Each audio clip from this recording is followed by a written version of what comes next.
Iman tanpa perbuatan pada hakikatnya adalah mati. Demikianlah bunyi Yakobus pasal yang pertama ayat yang ke-17.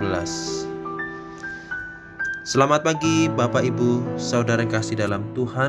Berjumpa kembali dalam renungan Roti Hidup edisi Sabtu 1 November 2025.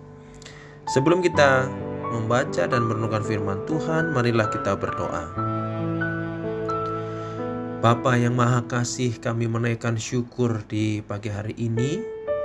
Kami datang kepadamu dengan penuh sukacita sebab Tuhan Allah yang memelihara kami, memberi kami kekuatan dan pertolongan.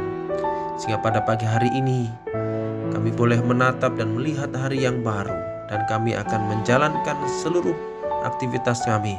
Tapi kami akan merenungkan firman-Mu terlebih dahulu, kiranya firman-Mu menguatkan kami.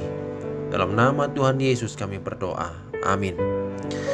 Jemaat yang kasih Tuhan, pagi hari ini firman Tuhan yang akan kita renungkan terambil dari Matius 6 ayat 13 bagian yang A. Dan janganlah membawa kami ke dalam pencobaan. Di dalam Yakobus 1 ayat 17 dijelaskan bahwa iman tanpa perbuatan pada hakikatnya adalah mati. Hal ini menjelaskan bahwa iman dan perbuatan berjalan seiring, atau dengan kata lain, perbuatan adalah buah iman yang hidup dalam diri seseorang. Tetapi Yakobus 1 ayat 2-3 juga mengatakan, saudara-saudaraku, anggaplah sebagai suatu kebahagiaan apabila kamu jatuh ke dalam berbagai-bagai pencobaan, sebab kamu tahu bahwa ujian terhadap imanmu itu menghasilkan ketekunan. Iman memerlukan ujian untuk membuktikan kemurniannya.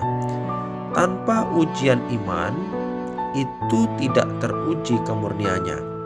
Kalau iman memerlukan ujian, lalu mengapa di dalam doa Bapa kami, Yesus mengajar murid-muridnya berdoa, dan janganlah membawa kami ke dalam pencobaan. Lalu pencobaan yang dimaksud seperti apa?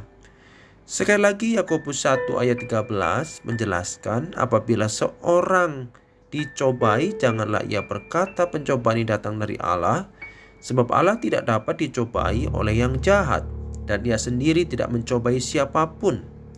Jadi Allah tidak pernah mencobai umatnya, tetapi yang Allah lakukan adalah menguji iman. Hal itu dialami oleh Abraham ketika diminta mempersembahkan Ishak, dan Allah tahu bahwa Abraham benar-benar percaya kepadanya. Salah satu bagian kitab yang mencatat pencobaan adalah Yesus ketika dicobai di padang gurun, di Matius pasal yang keempat. Hal itu tidak datang dari pihak Allah, tetapi iblis. Jadi iblislah yang mencobai Yesus, tetapi Yesus menang atas pencobaan itu karena Yesus tahu untuk apa Dia datang ke dunia. Yesus menang atas pencobaan itu karena Yesus memiliki kekuatan dan kemampuan untuk mengalahkannya. Iman justru harus dibuktikan melalui ujian, dan Yesus menang dan membuktikannya.